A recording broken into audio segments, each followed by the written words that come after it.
Hello everyone.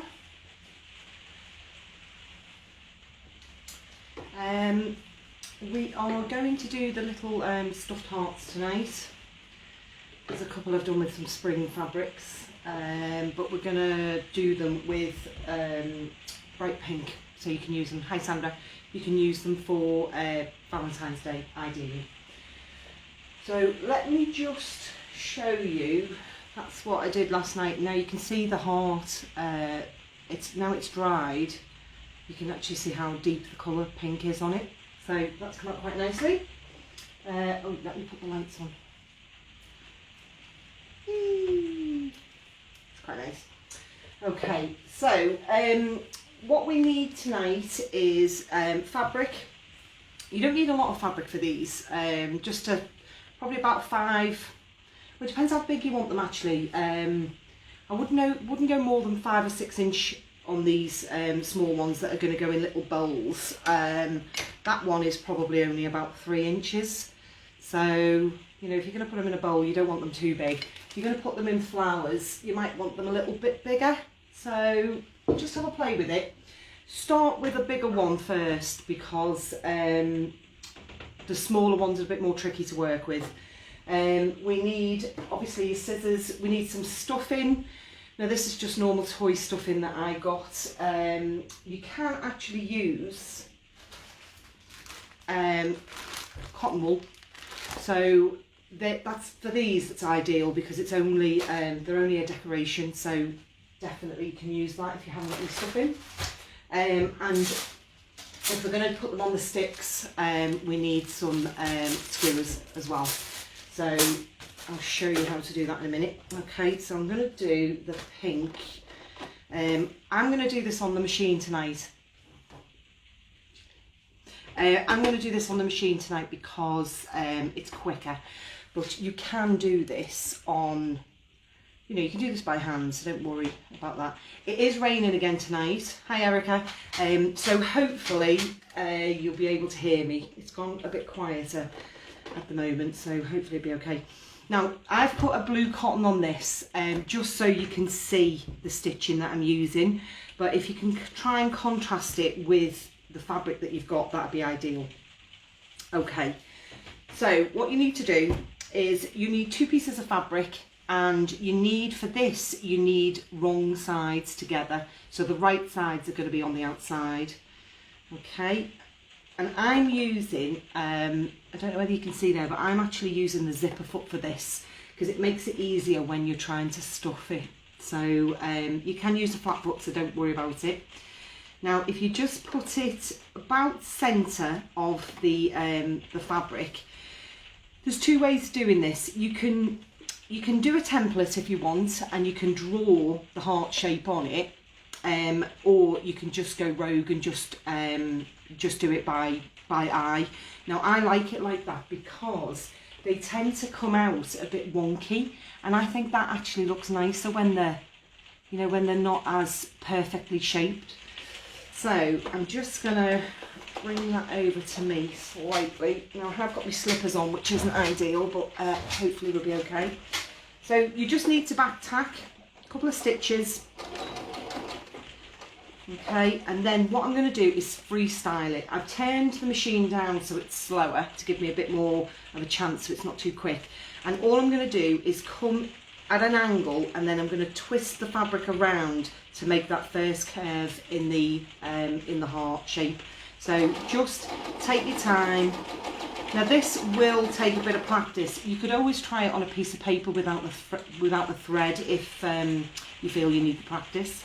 So just twist it, just use your fingers to twist. Now I feel now that if I carry on, that's probably going to come up here too high. So at that point, make sure your needle is down, lift your foot and just turn your fabric ever so slightly. Carry on a few stitches, keep turning at the same time. I'm going to stop again, lift it, bring it down, and then that way you can come down to the point. So I've got quite a nice curve there. It will take a bit of practice, but don't worry.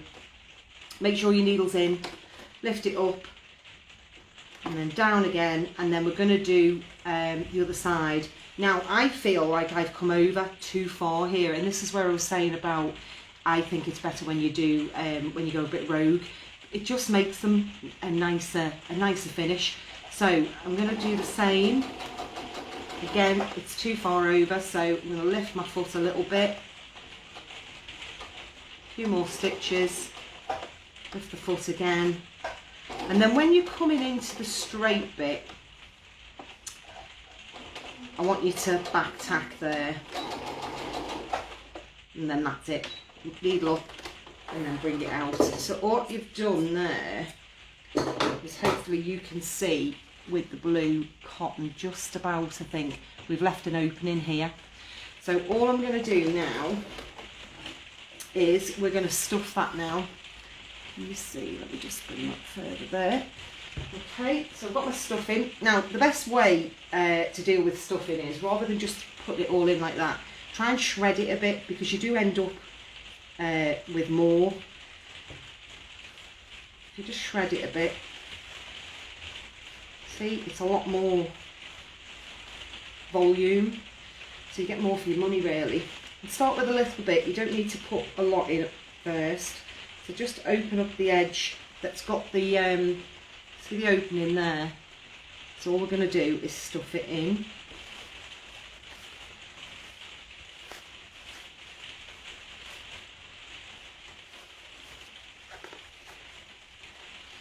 There we go. Just poke it in with your fingers into the corners, because you want them quite well stuffed really, because you want them to stand proud, especially if you're going to put them in flowers. You just stuff in as much as you can. Put it into all the corners or the curves. Okay. Then, so you can kind of see the way it's coming together. So back to the machine. Now this is where your zip foot will come in handy. Okay, so if you go to the point that you finished on, and then what we're going to do is put the needle down there and carry on, but we're not going to close the bottom. We're going to leave a tiny little hole in the bottom so we can get the skewer in. So just put your needle down. Now at this point it will fight with you a little bit, so because it's only stuffing, if you just make sure that you push it all to one side and then you flatten it down with your fingers, it will go quite flat for you to work with. Again, just back tack and then come down to the bottom and don't meet the other stitch, just come slightly to the right of it, and that's it. Okay, so all I'm going to do now is cut those bits of cottons there. Okay,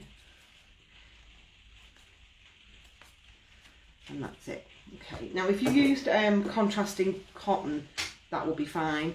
And can you see the way it's curved there? I like that. I think it makes it look a bit, I don't know, just a bit twee a bit. Okay, now pink and shears what you need now. If you don't have pink and shears, just use normal scissors, and you want to cut quite close to the stitch line, but not right up to the stitching, because you want to kind of create a pattern with your pink and shears, and you don't want to cut into the stitch. Okay, it's a bit tricky when you get to the top, so just again, practice is totally fine when it comes to doing this. Your first one will probably take you a few minutes, maybe even, you know, up to 20 minutes or so, but just keep going. Okay, and that is it. Now, to distribute your stuffing on the inside, if you just hold it one end and hit your hand or hit the table with it, it distributes the just give it a push around like this, and it will distribute all of that stuffing evenly. So there is your first little heart. Cute. Okay, so what I'm going to do for this one, I mean, you can make lots of different ones and just pop them in a bowl, which is great. But what I'm going to do with this one is, I'm just going to put the hot glue gun on because we'll need that in a minute, is I am going to pop it on a skewer. Now obviously these are for barbecues and things, so you might want to just cut the tip of that sharp piece off. Okay, now in your tiny, see the gap there? You need to try and get that into there. Just if you twist it like this, it moves in quite easily.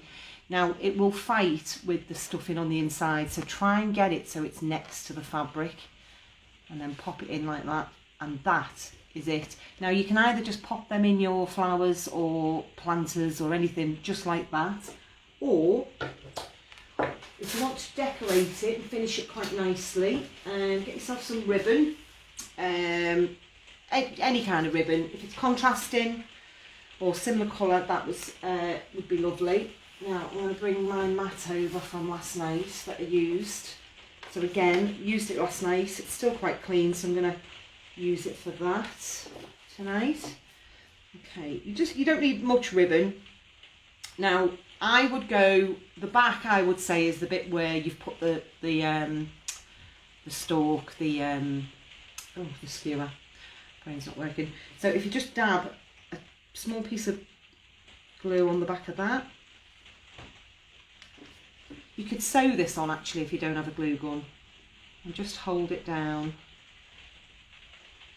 Just let it dry, and then just twist it round. Maybe do it twice, and then put it off. Another dab of glue at the back just to hold it in place. Just be careful because these are hot, these hot glue guns, hence the name. And that kind of just neatens it off a little bit, see? And then you could always add some crystals or a bow, little roses, anything really. You can just dress them up a little bit. And I'm just going to put another bit of glue, just a tiny blob there. Again, you can sew this, it doesn't have to be hot glue gun. And then just hold it down till it's stuck. And that is that. How cute are those? Cute, aren't they? So do a few different sizes. I quite like the small ones. See that, the way it's shaped? It's so nice. I love them. So another thing you can do with them actually is you can put some ribbons on them, and you can put them on door handles. So that's quite a nice idea as well. And then we're going to use them tomorrow for our wreath. So if you're watching tomorrow, you'll enjoy that one. It's a very simple tomorrow. There's no sewing with it, unless obviously you want to do your hearts. And that's it really. So if there's any questions, just give me a shout and I'll do my best to answer them. So quite a quick and easy one tonight. Really simple. You could be doing these, hand sew these while you're watching the TV even. So yeah, so I hope you enjoyed that one, and I shall see you tomorrow. Bye.